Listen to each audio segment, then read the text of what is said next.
Assalamualaikum warahmatullahi wabarakatuh. Tuan Yang Pertua, pertama saya ingin mengucapkan banyak terima kasih kepada Dewan ini kerana memberi saya peluang untuk berbahas soal bajet yang telah dibentangkan pada hari Jumaat yang lalu.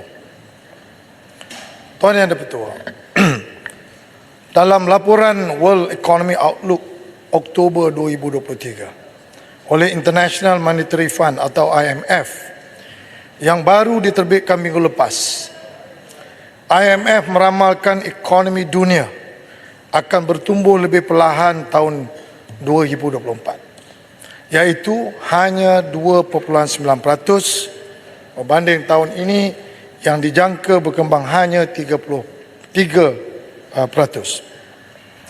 Ianya disebabkan kesan daripada tightening monetary policy oleh bank-bank pusat seluruh dunia dalam usaha mengekang kenaikan inflasi sepanjang 2 tahun selepas krisis pandemik COVID-19. Kelembapan ekonomi global yang sudah dirasai bahangnya sejak awal tahun ini juga memberi kesan kepada ekonomi Malaysia yang juga dijangka akan mencatat pertumbuhan ekonomi lebih rendah tahun ini, iaitu seperti ramalan IMF, pertumbuhan KDNK Malaysia tahun ini asalnya diunjurkan berkembang sebanyak 4.5%, tapi telah dirivas berkembang hanya 4%. Kita ada lagi 2-3 kuartal lagi.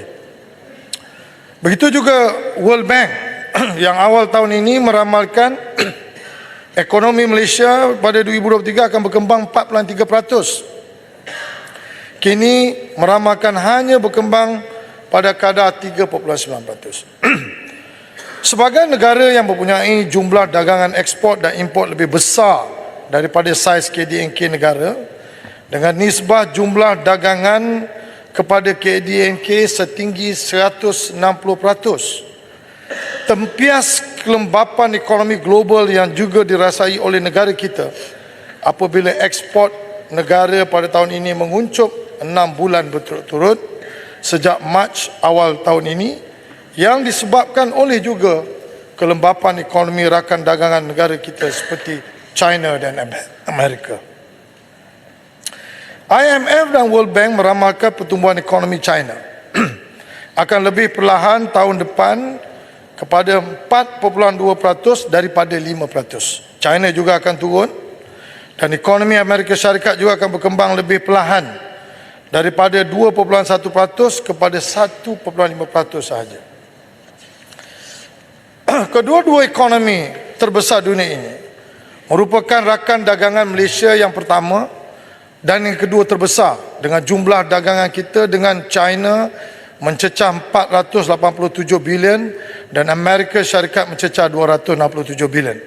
Kedua-dua negara ekonomi terbesar ini mewakili hampir 26% daripada jumlah dagangan negara kita, iaitu 17.1% daripada jumlah dagangan dengan China dan 9.4% dengan Amerika. Walau bagaimanapun, IMF dan World Bank meramalkan ekonomi Malaysia akan berkembang sedikit pantas berbanding tahun ini, dengan IMF meramalkan KDNK negara akan berkembang hanya 4.3% dan juga World Bank juga 4.2%, sejajar dengan ekonomi ASEAN yang dijangka berkembang kepada 4.6%. Kita bawah sikit daripada general ASEAN.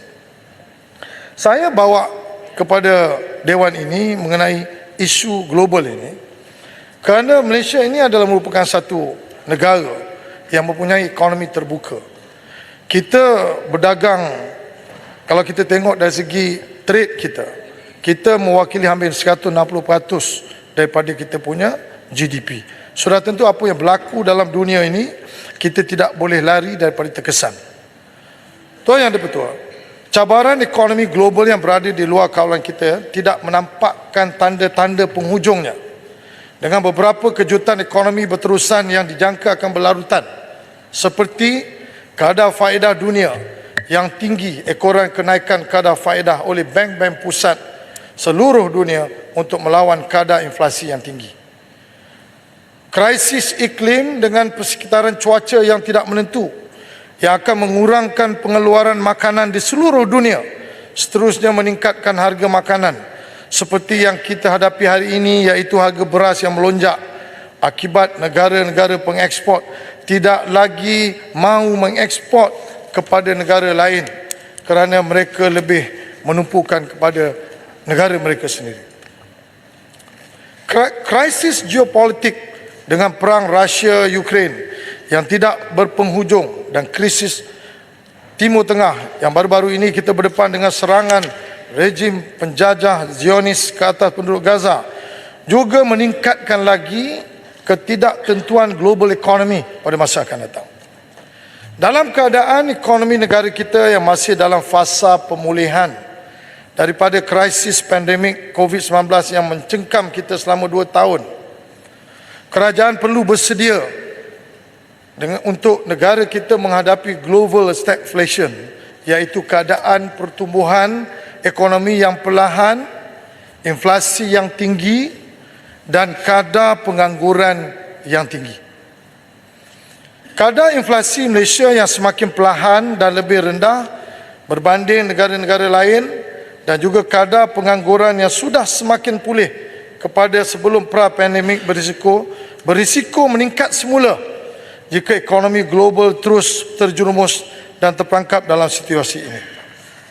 Tuan Yang di-Pertuan, kadar inflasi negara kita mencecah hanya 2% pada Ogos 2023, iaitu lebih rendah berbanding dengan negara-negara maju dan juga negara serantau ataupun neighbouring country kita. Tetapi perlu kita akui bahawa kadar inflasi negara kita ini rendah bukanlah kerana harga barang sudah turun, tetapi dasar kerajaan mengawal harga dan memberi subsidi kepada barangan asas. That means apa yang kita lihat inflation ini is not a real inflation, sebab kita memberi subsidi yang begitu banyak sehingga mencecah 27% daripada kita punya income, kerajaan punya income, kita bagi 27% untuk subsidize barang-barang ini yang menyebabkan inflation itu terkontrol hanya 2% kalau kita tengok bulan Ogos baru-baru ini.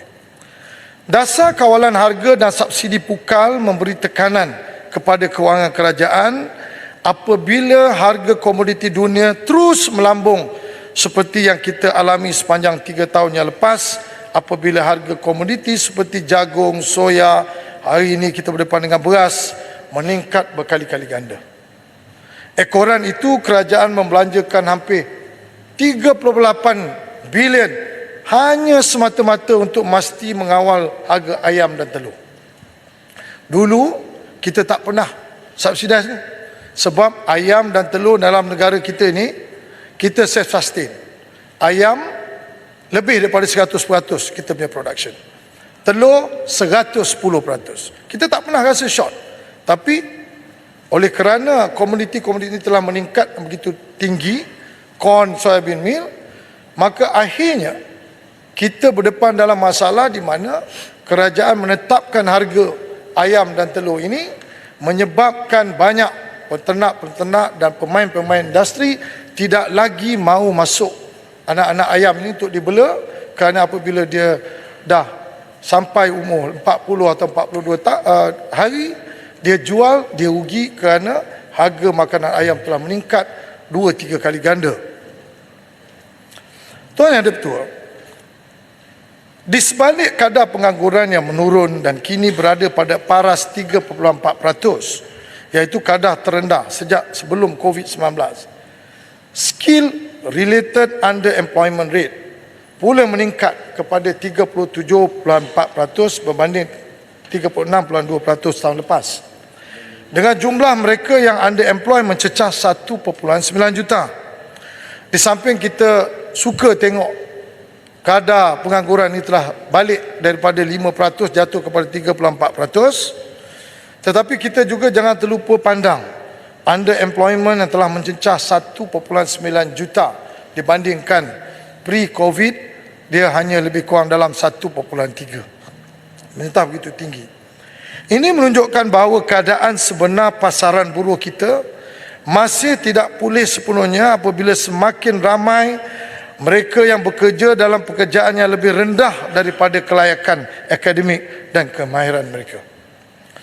Inilah realiti keadaan ekonomi sebenar yang sedang kita hadapi di tengah-tengah kelembapan ekonomi global yang kita harap tidak akan berlarutan terlalu lama pada tahun-tahun yang mendatang. Kesan ketidakketentuan ini akan menyebabkan pendapatan kerajaan berkurang, pekerjaan berkurang, kuasa membeli rakyat juga jatuh, ekspor juga jatuh. Yang telah terbukti 6 bulan yang lepas ini, berturut-turut 6 bulan kita jatuh.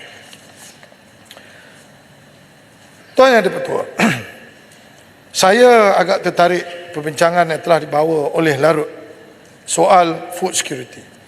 Dan jadi saya nak tambah soal food security ini untuk kita sama-sama lihat dalam kegawatan global economy ini, termasuk kita juga, maka kita kena pastikan bahawa apa saja yang kita lakukan, kita mesti pastikan food security dalam negara kita ini sentiasa terjaga dengan begitu baik.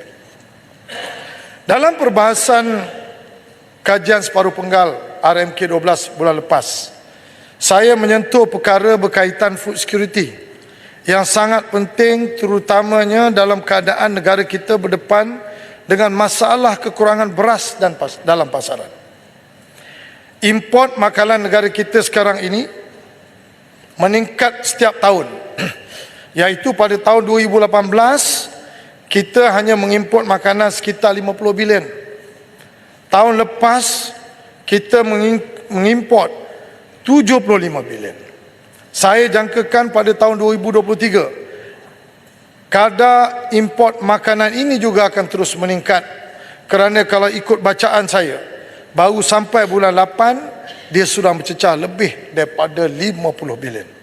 Jadi saya tak peranjat bahawa tahun 2023 ini juga akan terus meningkat. Selain daripada disebabkan harga komoditi makanan yang mahal, kadar tukaran mata wang ringgit juga menjadi penyumbang kepada kenaikan nilai import makanan negara, di mana tukaran mata wang US dollar berbanding ringgit pada tahun 2018 kita sekitar 3.85 sen, RM3.85 to $1 dan kini mencecah RM4.70, iaitu penurunan kadar kekuatan ringgit kita sebanyak 22%. Ini juga terus memberi tekanan kepada kewangan negara, malah meningkatkan lagi aliran keluar mata wang negara kita apabila import makanan kita meningkat setiap tahun. The more we import, the more kita nak US dollar, the more demand of US dollar dalam country kita akan meningkat, maka dia akan memberi tekanan kepada ringgit. Tuan Yang di-Pertua, saya menyambut baik keputusan kerajaan melepaskan harga ayam dan telur daripada dasar kawalan harga sementara yang dilaksanakan sejak tahun lepas. Seperti yang saya sebut tadi, ayam dan telur merupakan sumber protein penting dalam negara. Ayam, kita self-sustain lebih daripada 100%. Sekarang kita lebih kurang 102 sebelum kita berdepan dengan masalah ini. Telur 110%. Dasar yang memberi pasaran tempatan untuk berfungsi dengan bebas akan membantu kedudukan food security. Kita tidak boleh lagi buat benda macam dulu, sebab dunia bertukar. Kita dulu tak pernah tengok negara-negara pengeluar beras, corn, soya bean meal dan banyak lagi, gula, tepung.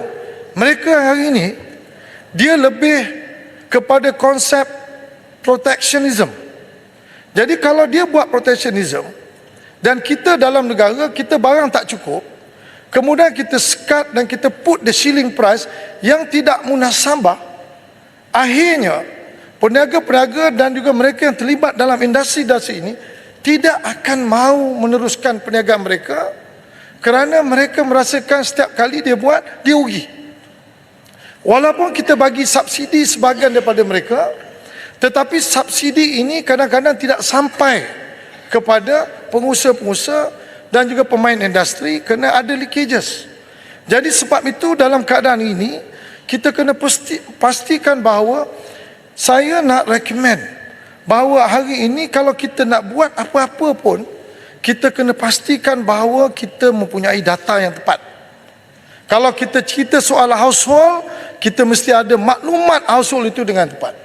Barulah kita sasarkan kita punya subsidi ini melalui cash transfer. Kerana dengan cash transfer saja, tidak ada orang boleh manipulate macam-macam. Jadi harga di pasaran kita adjust. Ceiling kita adjust mengikut harga pasaran. Contohnya, kalau hari ini kita tengok corn harga $400 per tan, tetapi bila dia meningkat jadi 800, macam mana kita adjust ceiling price? Begitu juga soya bean meal. Kalau dia meningkat daripada $800 per tan, dia sekarang sudah jadi $1,900 per tan, kita adjust dia punya ceiling price. Kemudian lepas 6 bulan harga itu jatuh balik kepada harga asal, maka ceiling price juga kita adjust. Tetapi masa kita meningkatkan itu, apabila kita bagi kepada household yang terjejas B40 dan sebagainya, maka kita bagi dia cash transfer. Dengan kita bagi dia cash transfer, kita punya industri akan terus berkembang kerana dia mempunyai keuntungan dalam perniagaan mereka. Terima kasih.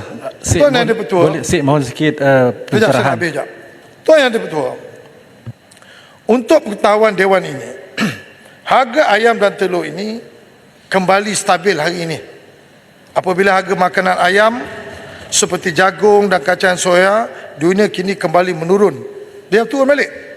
Dia dah balik-balik. Dulu dah naik sampai $827 per tan, sekarang dia turun balik. Close to what we used to see, $400, sekarang $494. Sebab tu dia turun balik. Soya dia naik sampai 1,700, 1,800 per tan, hari ni dia turun balik 1,200. Jadi apa yang saya nak tekankan, selalunya kita punya reaction ini menyebabkan industri tergugat. Kalaulah dua komoditi ini meningkat begitu mendadak, apa yang perlu kita adjust ialah kerajaan akan menyukat peningkatan shilling itu.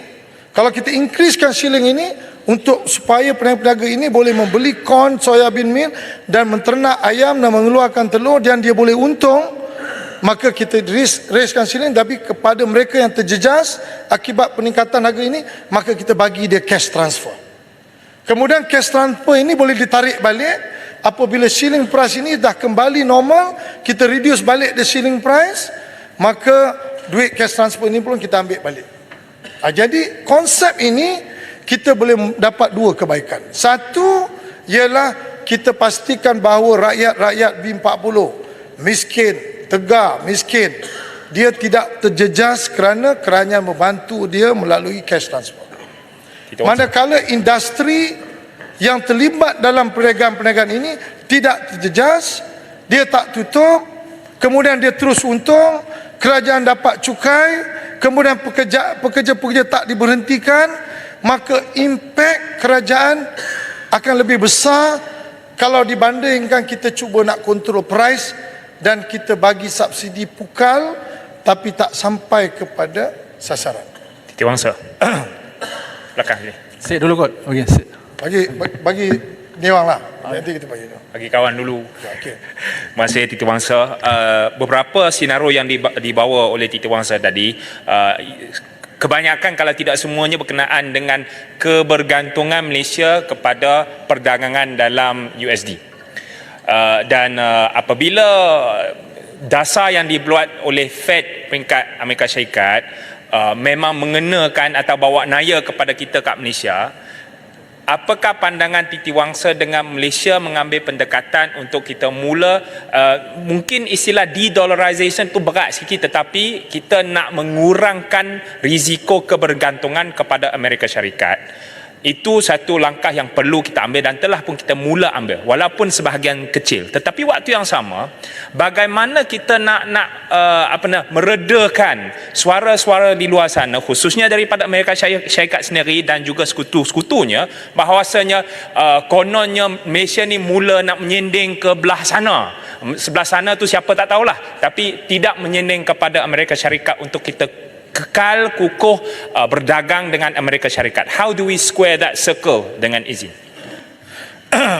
Kalau tanya saya punya personal opinion, sebagai sebuah negara yang kecil, penduduk hanya ada 33 juta, dan kita ini merupakan satu negara yang berdagang dengan semua orang, maka lebih elok kita jangan ada apa-apa penderian.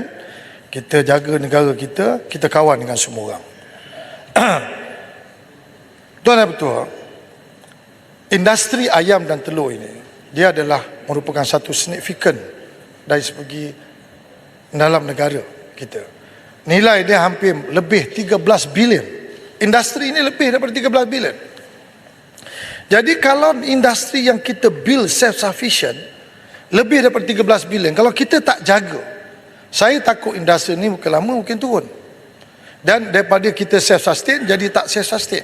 Kita dah tengok macam mana nak pergi import ayam ni, macam mana nak import telur. It doesn't work. Sebab ini adalah barang-barang yang biasa kita buat dan kita boleh menghasilkan production yang lebih daripada cukup. Malah pada satu ketika dulu kita boleh export some of this ayam di Singapura. Jadi apabila kita adjust perkara-perkara ini tanpa melihat isu yang sebenar, maka kita silap buat polisi, akhirnya orang lain yang untung. Sekarang ni Singapura dah tak beli lagi ayam kita. Kalau kita lebih, dia pun tak beli dah. Orang dia dah pergi cari tempat lain. Sebab dia takut Malaysia ni kejap ada, kejap tak ada. Dulu dia tak pernah tak ada. Jadi saya berharap, Boleh sikit Tuan Wangsa? apa yang kita perlu melihat, sekejap, saya banyak ni, takut terlepas ni sekejap.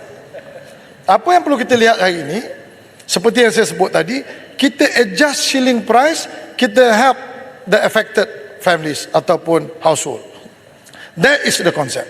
Kalau tidak, kita akan berdepan dengan banyak perkara. Contoh, dalam laporan mengenai subsidi ini, saya dimaklumkan kerajaan bayar 3.8 bilion untuk subsidize sebahagian daripada peternak-peternak yang diternak terpaksa jual harga shilling, dia rugi, dia dapat subsidi.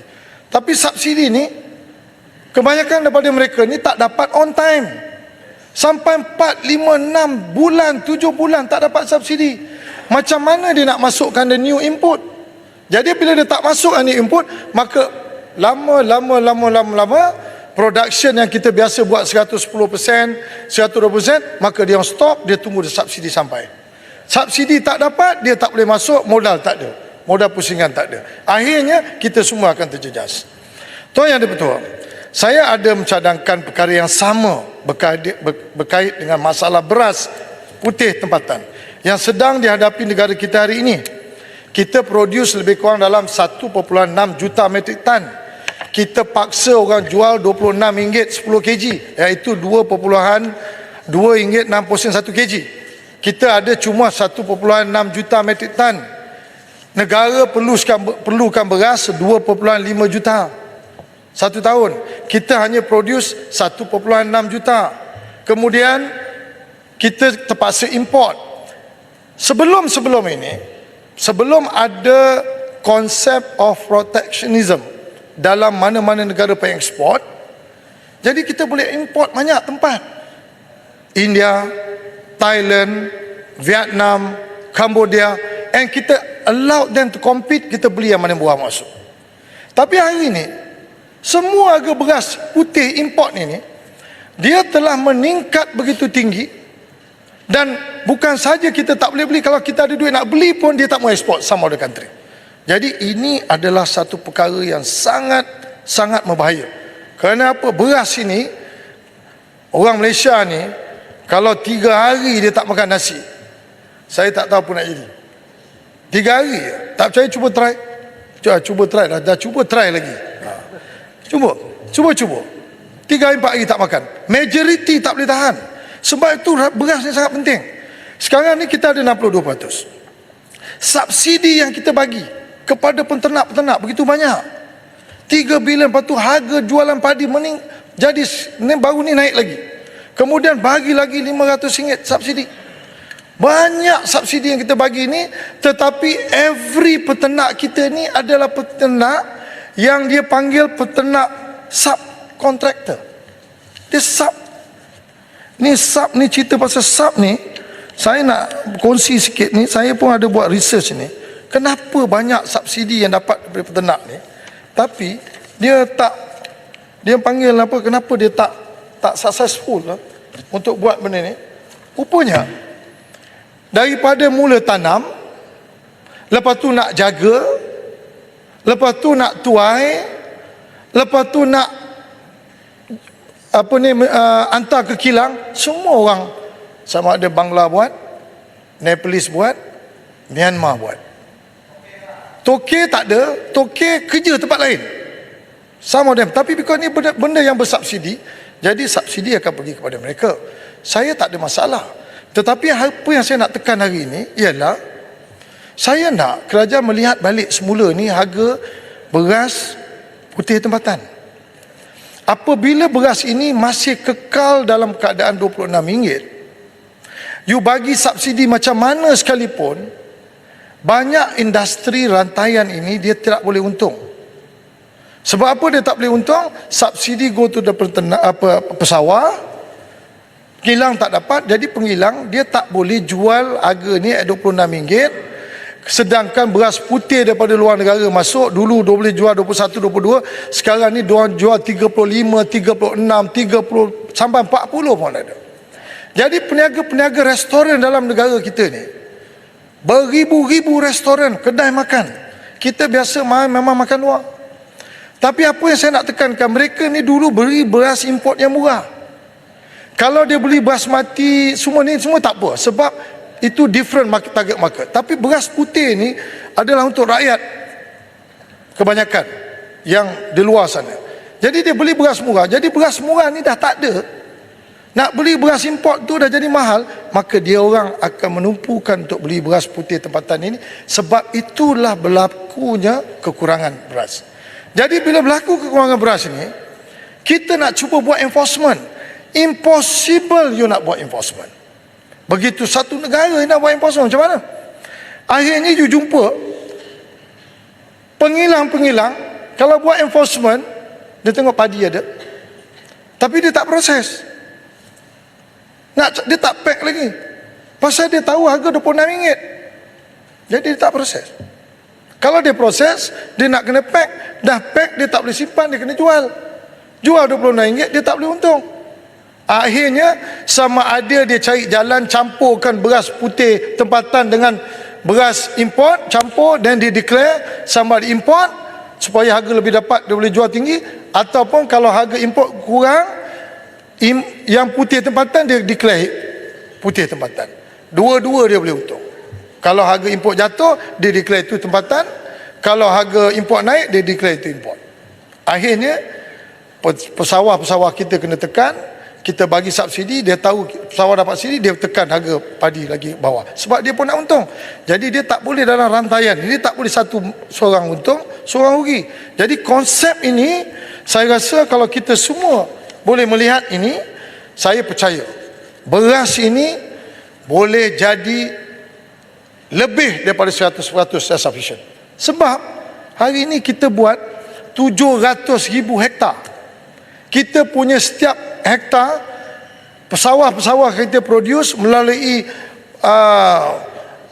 kita punya pekerja-pekerja asing ni 3,1 metrik tan satu hektar, 3.1. Sedangkan di Indonesia 1 hektar 7, paling rendah pun 6. Cuba bayangkan, kalau tanah keluasan yang sama, kalau kita boleh meningkatkan hasil ini daripada 3.1 metrik tan 3.1 metrik tan 1 hektar kepada 6 atau 7, we are self-sufficient. Ini memerlukan satu pengkhususan untuk kerajaan melihat supaya apa? Supaya mana-mana pesawar-pesawar yang dapat subsidi ini, kita kena pandai pergi jumpa mereka, bincang, dan kalau boleh kita bawa lah syarikat-syarikat besar-besar ini. Kita ada banyak syarikat-syarikat GLC ini. Kena pergi sana, duduk dengan mereka ini, bincang bagaimana kita boleh meningkatkan ini dengan menggunakan macam-macam teknologi yang ada hari ini. Tuan Wangsa, Dalam boleh, soalan boleh ini, sekali dalam lagi soal saya ini- minta sikit sebab saya beras tadi. Boleh sikit ya? 1 minit lah. Ya, boleh. Lama. Terima kasih, Tuan Wangsa. Ya, kita lihat Tuan Wangsa mungkin nak minta pandangan bagaimana kerajaan memperuntukkan subsidi yang besar untuk industri padi sendiri. Namun hasil kita memang semakin menurun ketika mana nilai Ya. import kita. Macam saya tadi- maksud saya, adakah kerajaan melihat subsidi output itu mungkin lebih efisien untuk kita nak meningkatkan hasil ketika mana ada negara yang tadi disebut oleh Indonesia, mereka memberi subsidi yang sangat kecil kepada petani, termasuk kalau di Vietnam zero subsidize. Jadi adakah juga kita kata subsidi yang ada ni perlu dirasionalisasi kembali supaya ia langsung diperoleh petani dan tidak tercicir di tengah jalan, dan akhirnya petani pun tak dapat sepenuhnya dan kerajaan pun akan mengalami kerugian besar dalam pemberian subsidi ini. Saya setuju bahawa subsidi ni kita kena tengok.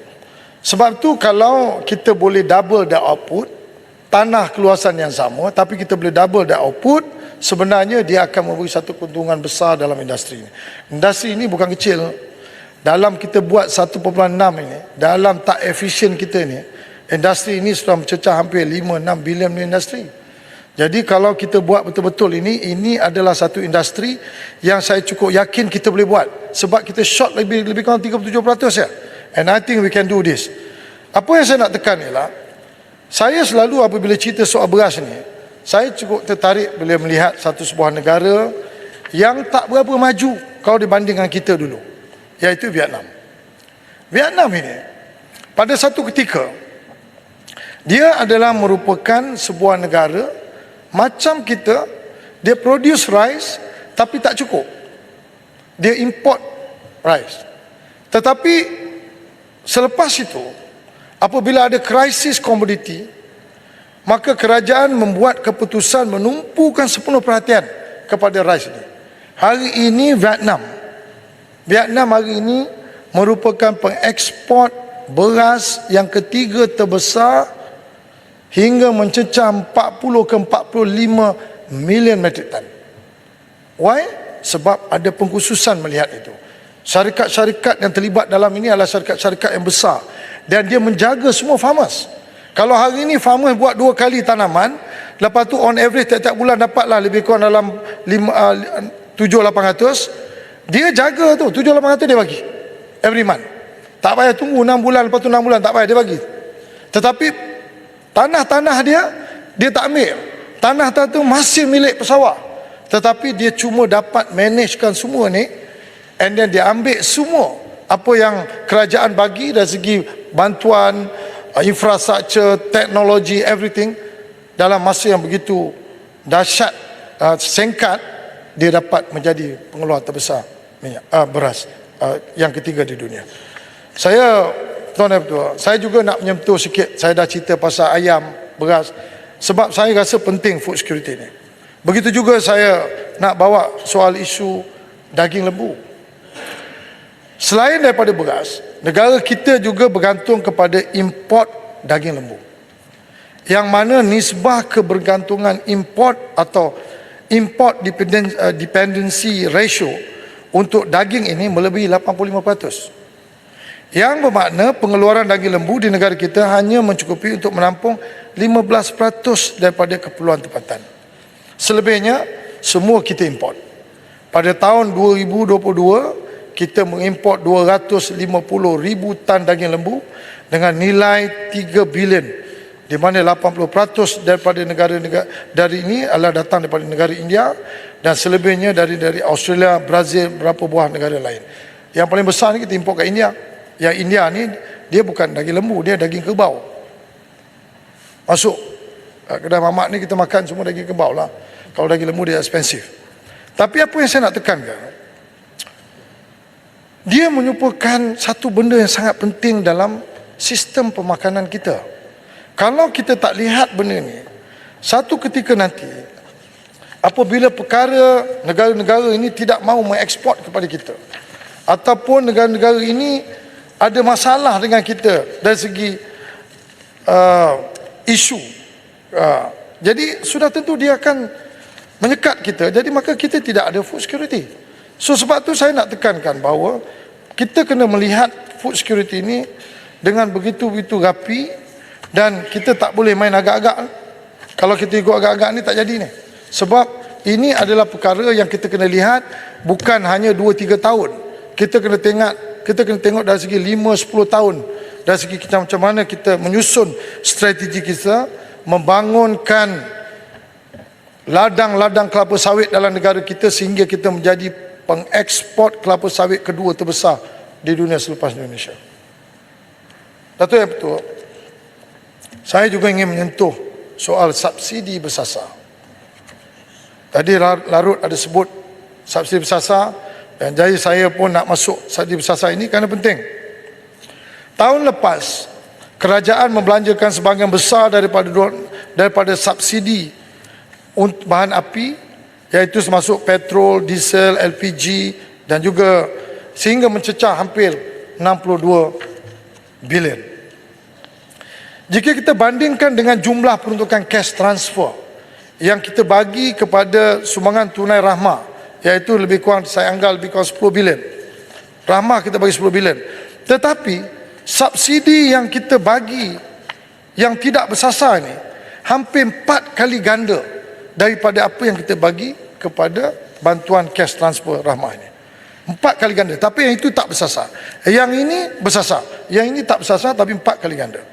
Dengan menjimatkan separuh daripada subsidi bahan yang tidak bersasar ini, katakan kita jimatkan 20 bilion, kerajaan boleh meningkatkan peruntukan kepada bantuan sumbangan tunai rahmah ini. Kalau kita tak mau saving, kita nak bagi kat dia orang, sebanyak 3 kali kita boleh, 3 kali ganda kita boleh meningkatkan dengan menyusun balik subsidi yang tak bersasar ini kepada bersasar. Kuantum bayaran ini kerajaan boleh decide. Consumption, apa kebaikannya? Apabila kita bagi itu cash transfer tu kita jangan bagi sekali, kita bagi tiap-tiap bulan. Dia akan membuatkan satu pusingan ekonomi through consumption. Consumption akan meningkat, berpusing, dan akhirnya industrialisasi akan membangun. Dia punya multiplier effect, kalau kita betul-betul susun strategi ini, dia akan memberi kesan yang sangat baik, bagus dan cekap kepada ekonomi, putaran ekonomi negara. Ini bermakna isi rumah berpendapatan rendah boleh menerima SDR sekitar RM900 sebulan kalau bandingkan apa yang kita buat tak bersasar ni. Jika rasionalisasi subsidi bahan api ini dapat dilaksanakan. Tapi nak buat ini bukan senang. Kita kalau buat sekali one shot, dia tak boleh jadi. Kita nak pastikan kalau kita nak buat, kita ambil jangka masa katakan 5 tahun ataupun 10 tahun. Maknanya every year kita reduce, kita mensubsidi 10%, kemudian second year 10%, third year 10%, fourth year 10%. Maka apabila harga minyak jatuh balik, dia tidak lagi mencecah itu, dan kita stop. Jangan reduce. Sebab harga minyak ni turun naik. Sekarang ni kita berdasarkan $100 per barrel. Sekarang kalau harga minyak jatuh balik 40, dan kita stop. Jadi ini adalah sangat dinamik kita menyusun targeted subsidi. Tapi kalau kita potong sekali one shot, dan kita akan dapat lihat bahawa inflation akan naik begitu tinggi. Kemudian ada kelompok-kelompok masyarakat yang kita panggil underserved, tidak akan dapat manfaat ini, maka mereka ini akan tertinggal. Sebab itu dengan adanya sistem ini, dan kita sebagai wakil rakyat 222 ahli parlimen, kita ada semua kawasan yang kita jaga. Kemudian dalam negeri-negeri juga ada Dewan Undangan Negeri, juga ada 500 lebih wakil rakyat. Maka mereka inilah yang memainkan peranan untuk memastikan mana-mana keluarga yang tertinggal, dan akhirnya selepas 5 atau 10 tahun kita boleh menyelesaikan DNA Malaysian economy yang bergantung kepada subsidi. Apabila kita bagi subsidi, dia bersasar. Tidak ada orang dapat kepentingan daripada ini kerana tidak ada leakages, ataupun kalau ada, dia tidak sebanyak yang apa hari ini kita berdepan. Datuk yang kedua, sistem cash transfer ini adalah sistem terbaik untuk memberi bantuan terus kepada kumpulan yang memerlukan berbanding sistem subsidi pukal hari ini yang bukan sahaja bersifat regresif dengan memberi manfaat kepada yang bukan sahaja yang kumpulan berpendapatan tinggi, tetapi juga mendedahkan kepada ketirisan melalui penyelewengan dan penyeludupan bahan api ini ke luar negara. Banyak kita punya subsidi diesel pun pergi ke luar negara. Saya menyambut baik komitmen Yang Amat Berhormat Tambun dalam ucapan bajet 2024. Beliau akan menyasarkan subsidi ini berfasa dengan menambahkan sumbangan tunai untuk mengurangkan kesan kenaikan harga bahan api tersebut kepada mereka yang tidak berkemampuan. Saya juga ingin menyentuh soal minyak masak. Contoh subsidi yang kita bagi kepada rakyat kita, tapi kita tak bagi cash transfer, tapi kita bagi dia dalam bentuk minyak paket. Kerajaan mengeluarkan 60,000 metrik tan sebulan minyak paket, 60 juta paket sebulan untuk bagi kepada rakyat. Tapi akhirnya ada rakyat dapat, rakyat tak dapat. Yang dapat foreign workers banyak beli, pekerja-pekerja asing. Akhirnya rakyat tak dapat. Pergi mana-mana pasar raya, datangnya 10 kotak, 50 kotak minyak paket ini, dalam sekelip mata hilang, habis. Jadi saya nak sarankan kerajaan melihat balik semula pengedaran minyak masak ini, kerana dia banyak ketirisan. Kalau kerajaan betul-betul nak bantu rakyat di luar sana, iaitu mereka yang terdiri daripada B40 atau pertengahan M40, kita jangkakan lebih kurang 5 kg lah minyak masak diguna pakai oleh mereka. Jadi kita bagi cash transfer je. Jadi kita save berbilion-bilion ringgit untuk kita beli harga ini. Yang Berhormat Titi Wangsa, Pucang Borneo minta penjelasan sikit. Terima kasih Yang Berhormat Titi Wangsa kerana bagi ruang. Saya amat bersetuju dengan pandangan dan saranan Yang Berhormat Titi Wangsa untuk memberi cash secara terus kepada golongan miskin tegar dan juga B40 ini untuk menikmati subsidi minyak masak. Tetapi saya juga ingin bertanya pendapat Yang Berhormat Titi Wangsa, sebab kita selalu mendengar harga minyak masak ini ataupun minyak sawit ini dulu harganya mendadak naik. Pernah fresh fruit bunch harga dia sampai ke 1,500 dan CPO mencecah harga 5,000 ke 6,000 ringgit satu tan. Tetapi masalahnya, walaupun pada ketika itu harga minyak masak ini naik, semua pengusaha menaikkan harga. Tetapi sekarang ini harga telah menurun. Masalahnya, walaupun harga menurun, tetapi the retail price dengan izin di market-market masih harga yang masih tinggi. Mungkin kita perlu melihat di mana kerajaan harus penalize ataupun menghukum mereka yang mengambil kesempatan untuk mendapat keuntungan ini. Sebab apabila harga turun, mereka tidak menurunkan harga. Begitu juga dengan ayam dan telur.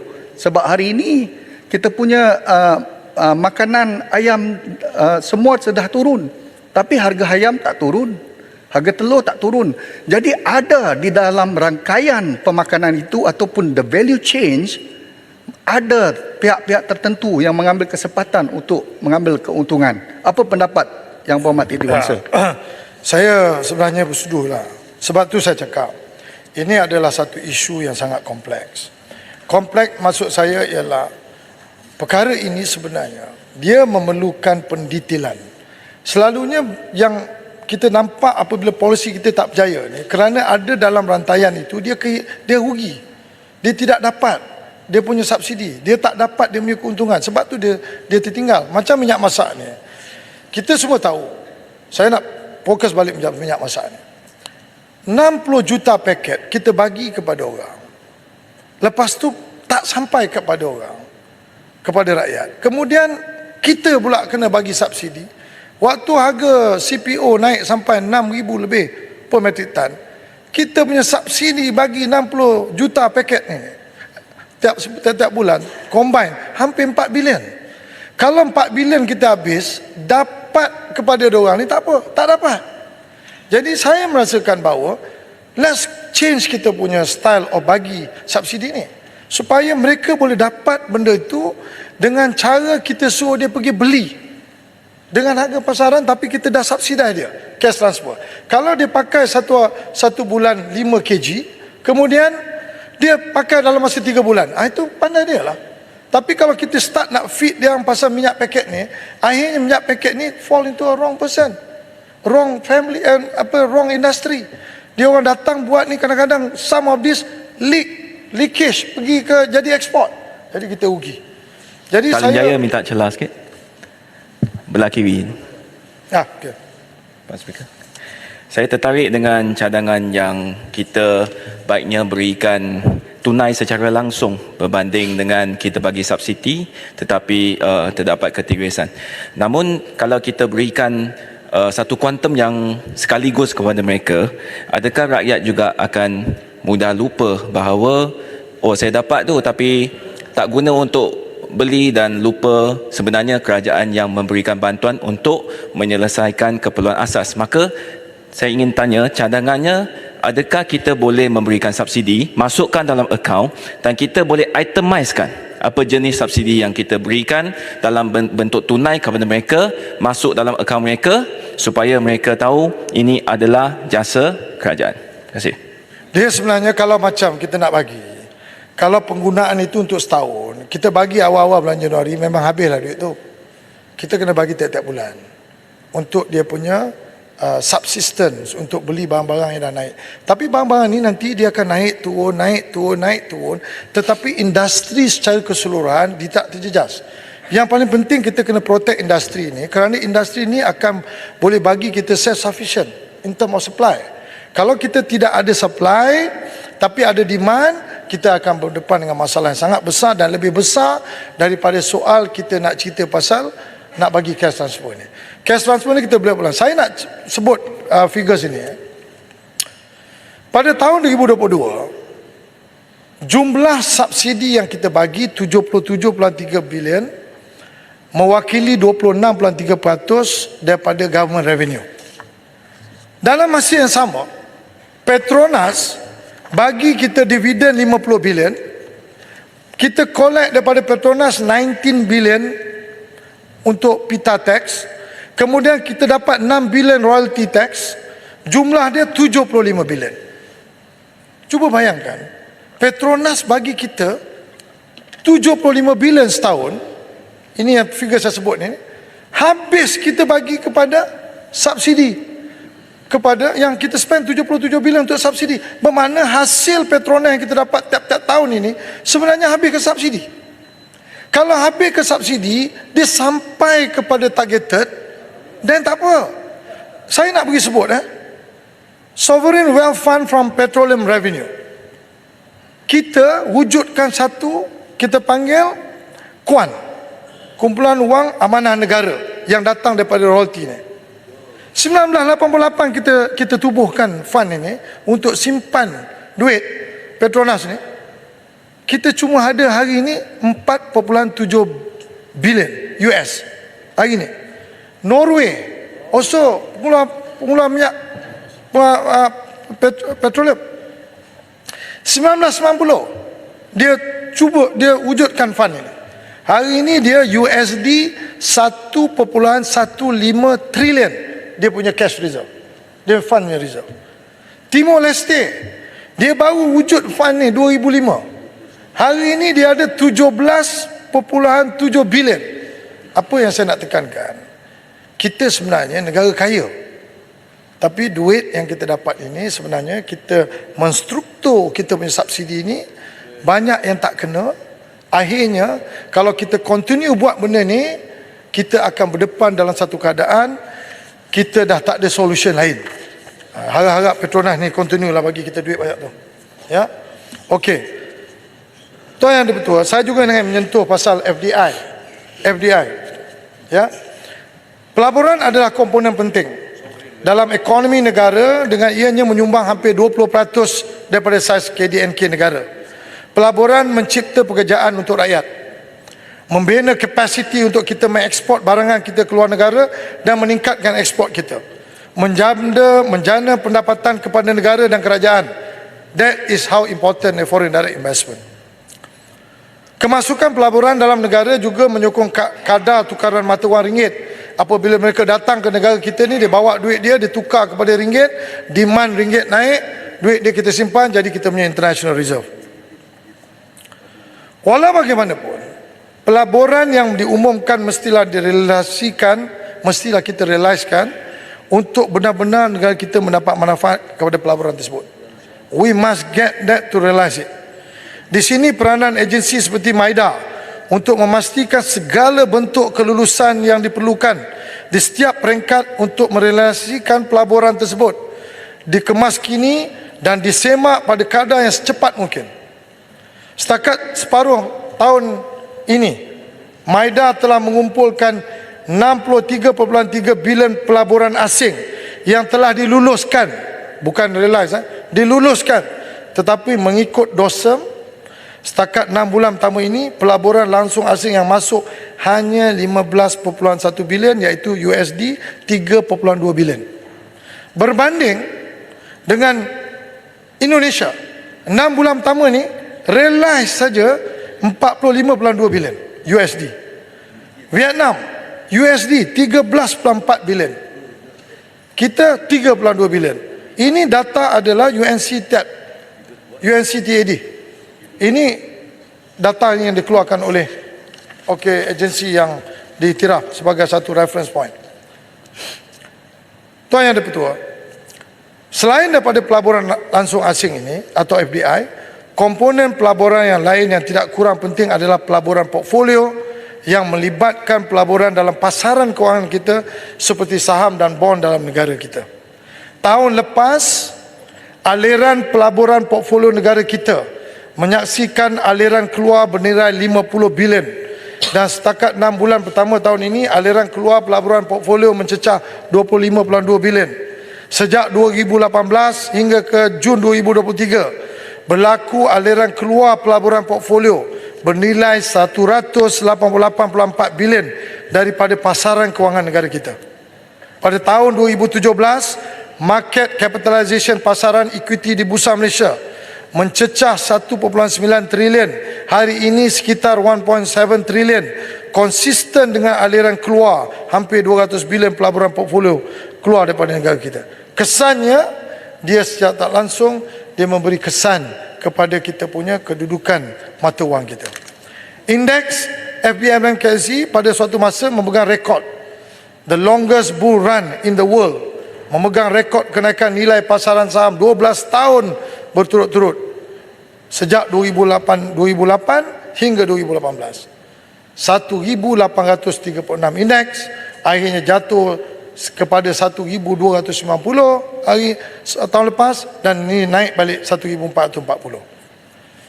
Aliran keluar wang ini dari pelaburan portfolio ini juga menyumbang kepada prestasi ringgit yang tidak begitu memberansangkan. Prestasi pasaran kewangan negara kita juga akan mempengaruhi pulangan pelaburan kepada institusi pelaburan seperti KWSP, PNB, tabung haji, LTAT. Ini adalah sangat penting kita pastikan bahawa pasaran saham kita sentiasa dinamik untuk mereka ini mendapat keuntungan, dan juga pelabur-pelabur datang bawa duit juga dalam capital market kita.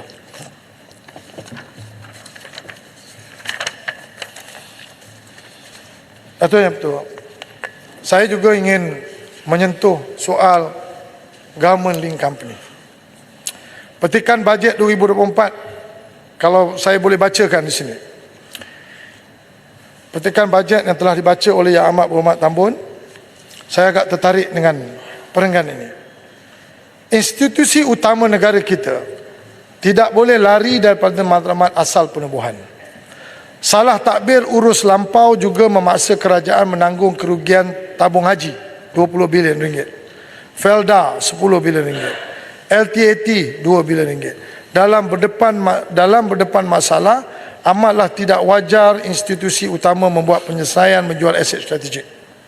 Maka institusi utama harus mempunyai pertanggungjawaban mengurus secara hemah dan profesional serta merealisasikan potensi pelaburan jangka panjang demi kepentingan pemegang taruh. Datuk Yang Pertua, bila kita sebut pasal GLC ini ataupun dana-dana ini, saya ingin menekankan semula soal apa yang telah saya sebut di dalam Dewan ini sewaktu penyataan Menteri. Kita ada 3 kategori dana. Pertama yang menguruskan social security, iaitu dana persaraan pencarum dengan membuat pelaburan untuk memberi pulangan kepada pencarum seperti KWSP, Co-op, LTAT. Dia datang, dia melabur, kita contribute, dia mesti dapat maximize return. Dia mesti maximize the return. Kalau dia loss, dia mesti be able to cut loss untuk cari pelaburan lain. Kalau tidak, kita bukan bersifat sebagai dana pelaburan untuk social security ataupun persaraan.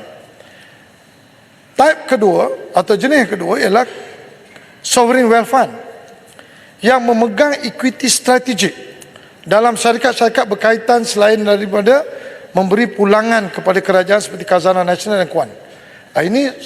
Ini dana-dana wealth fund yang kita bila melabur, kita melabur because of a strategic reason.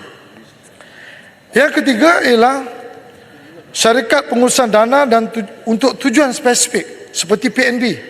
Dia ditubuhkan asalnya entah untuk mengumpul Bumi Putra punya capital untuk dilabur dan untuk memberi maksimum return kepada pelabur-pelabur. Termasuk juga tabung haji yang menguruskan pelaburan untuk meningkatkan ekonomi ummah.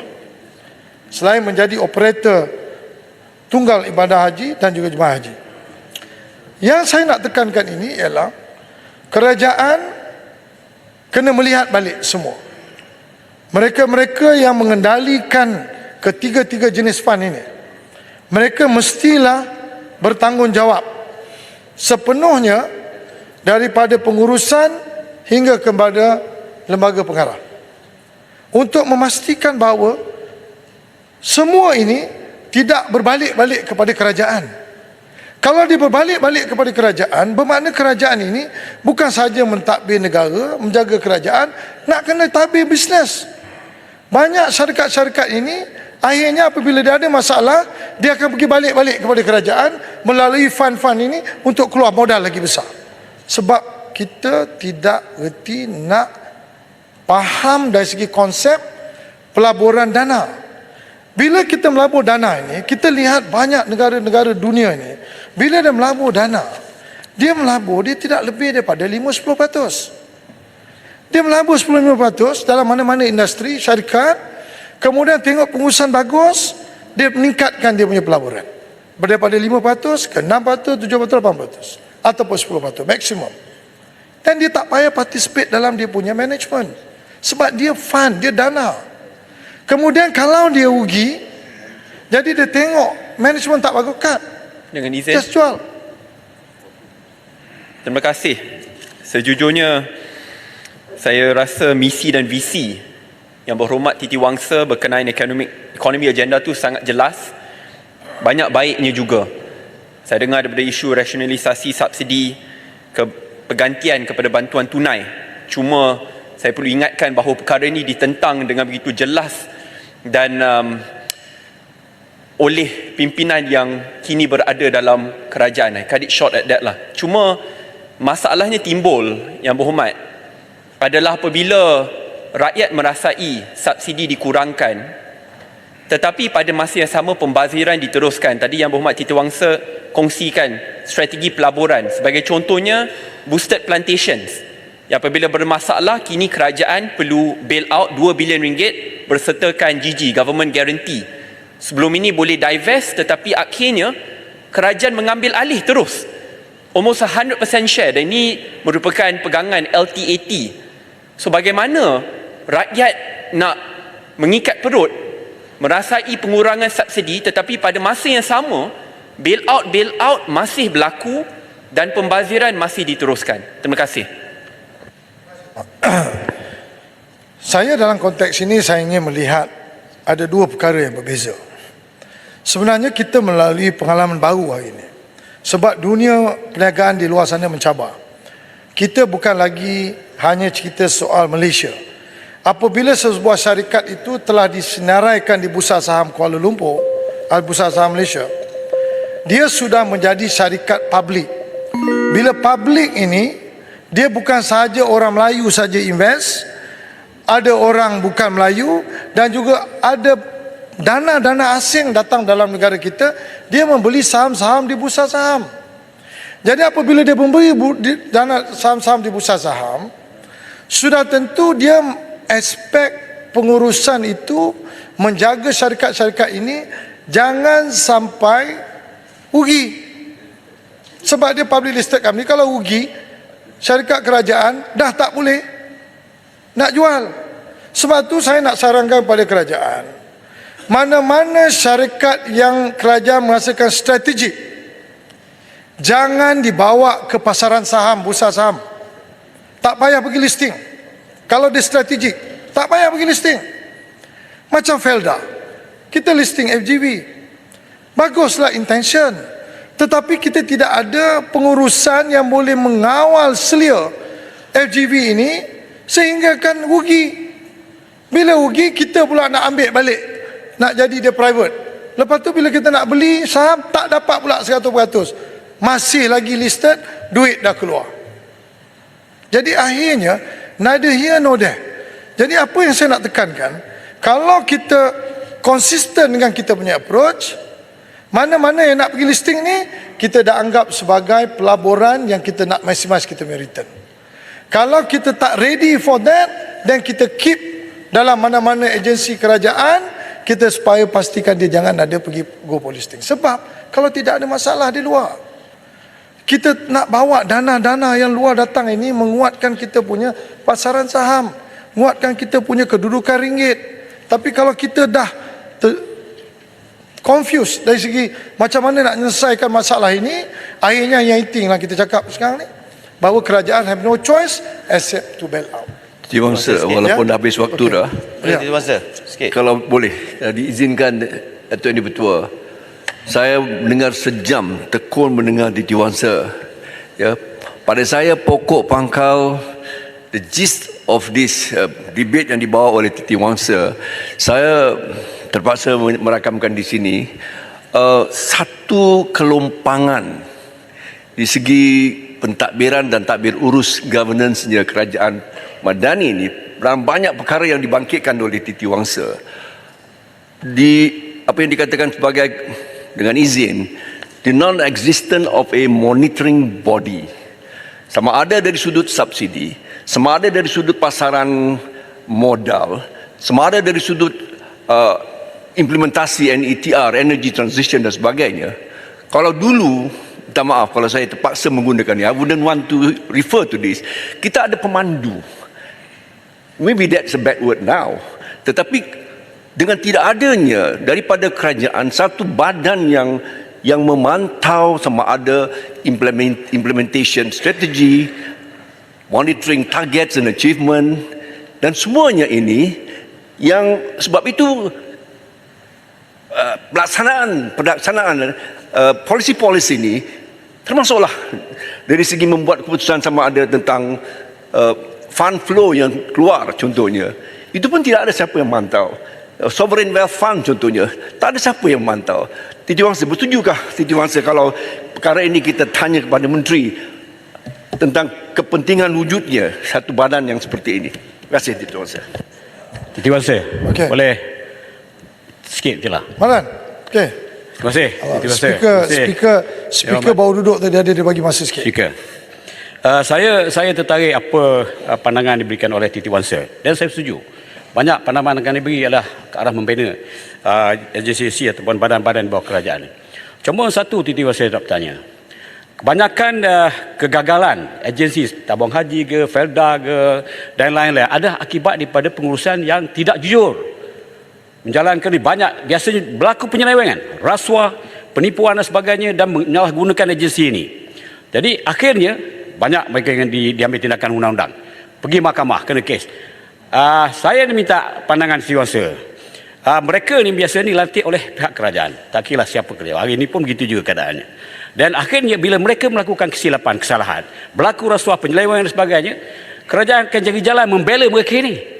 Patutnya apa yang diperjuangkan oleh PMX, Perdana Menteri kita, bahawa penyelewengan rasuah kita hapuskan habis-habisan, tetapi sebaliknya tidak. Jadi apa pandangan Yang Berhormat Titiwangsa? Terima kasih banyak. Tak bela yang mana? Kan bawa ke mahkamah. Tak Bawa apalah. mahkamah. Benda ni bawa mahkamah. Jangan cakap macam tu. Okey. Cakap Yang bela, Berhormat. cakap bela kan. Bawa ke mahkamah. Itu Yang Berhormat, ikut aturan. Ya Mak, sabarlah. Saya beri pandangan, kalau kita betul ikhlas nak membina kerajaan, sebab banyak dah peristiwa, tak kira kerajaan mana, kerajaan sekarang ke, kerajaan dahulu ke, yang penting apabila melakukan kesalahan, ambil tindakan melalui mahkamah dan sebagainya. Jangan cari jalan untuk membela mereka ini. Buang mereka, tukar yang baru, cari yang betul-betul ikhlas, yang jujur menjalankan tindak kerja. Terima kasih. Yang Berhormat, floor Yang Berhormat Okey, ya, Titiwangsa. Jika Yang Berhormat Titiwangsa benarkan, Saya tak barulah benar. cakap. Saya tak benar. Saya bermasuk kepada Saya nak gulung ni. Atau speaker, saya nak gulung. tu. Jadi balik cerita Satu ni. geng. Lengat, cukup. Duduk dulu. Lepas ni kita duduk kat belakang. Okey. Datuk Pengurusi. Datuk Yang Dipertua. Saya juga nak bawa ada satu perkara ni soal pelaburan ini. Saya dapat lihat bahawa banyak syarikat-syarikat yang dipunyai oleh kerajaan ini, dia adalah merupakan syarikat-syarikat yang juga disenaraikan di bursa saham. Dan dana-dana ni kontrol syarikat-syarikat ini. Kemudian apabila syarikat-syarikat ini memang dah disenaraikan di bursa saham, dulu masa disenaraikan di bursa saham, dana-dana ini cuma melabur saja 10-15%. Paling tinggi saya tengok 20%. Tapi oleh kerana dana-dana ini terlalu banyak sangat duit, dia tak payah nak pergi fikir pasal pinjam duit. Jadi gunakan duit ini pergi acquire syarikat-syarikat ini sehingga dia menjadikan dia lebih daripada 50-60% dia punya pegangan saham terhadap syarikat-syarikat tersebut. Sedangkan syarikat-syarikat itu bukan syarikat-syarikat Bumiputera contoh. Tetapi isu yang saya nak bangkitkan ini, kalau saya bagi contoh, satu syarikat yang bernama SP Setia Berhad, awal dia tu bukan syarikat Bumiputera, tetapi apabila PNB ambil alih, buat GO dan dia kontrol, tapi syarikat tu masih listed, kemudian jalan macam biasa. Apabila dia nak berdepan dalam keadaan membangunkan tanah dia, jadi dia buat katakan satu master plan nak membangunkan kawasan perumahan. Dalam kawasan perumahan itu adalah mixed development, ada shopping mall, ada pejabat dan sebagainya.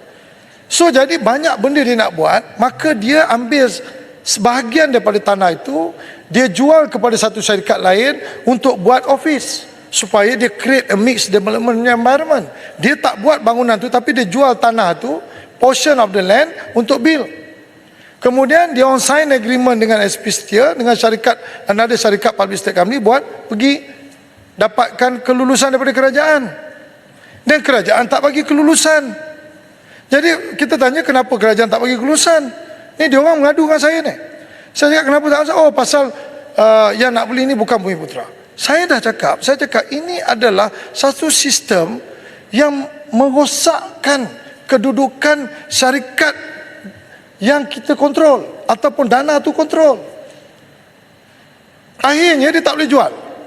Sebab yang nak jual ni bukan Bumiputera, sedangkan tanah tu bukan Bumiputera. Kalau tanah tu Bumiputera tak apa. Tanah tu bukan Bumiputera.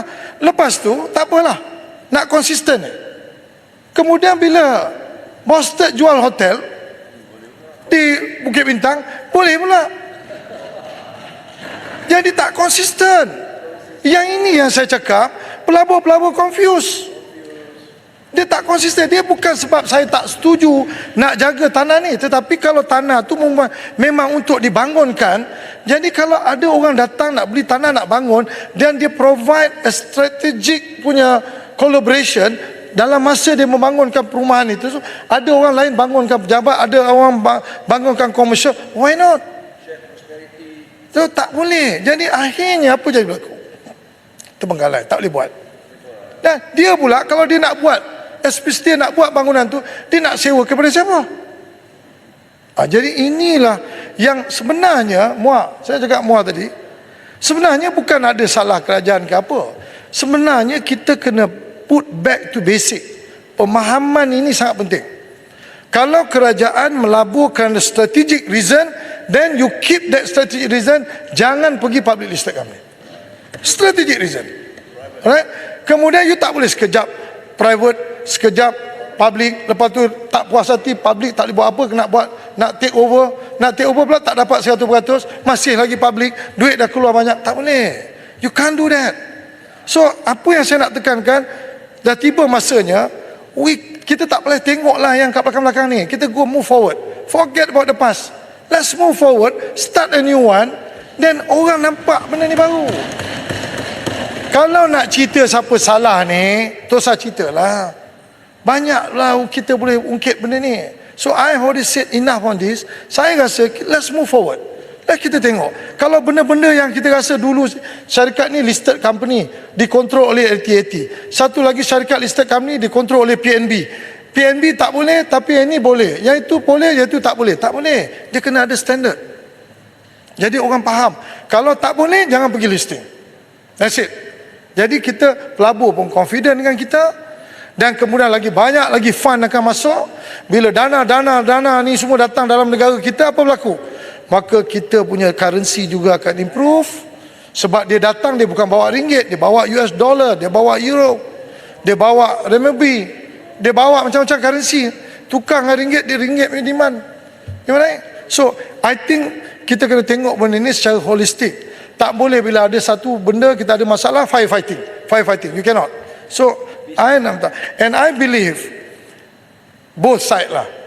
Maknanya sama ada backbencher ke belah sana ke, I believe kalau satu-satu idea yang kita nak buat merubah sistem kita yang kita dah stuck 66 tahun, kalau it's good for the future generation, let's do it.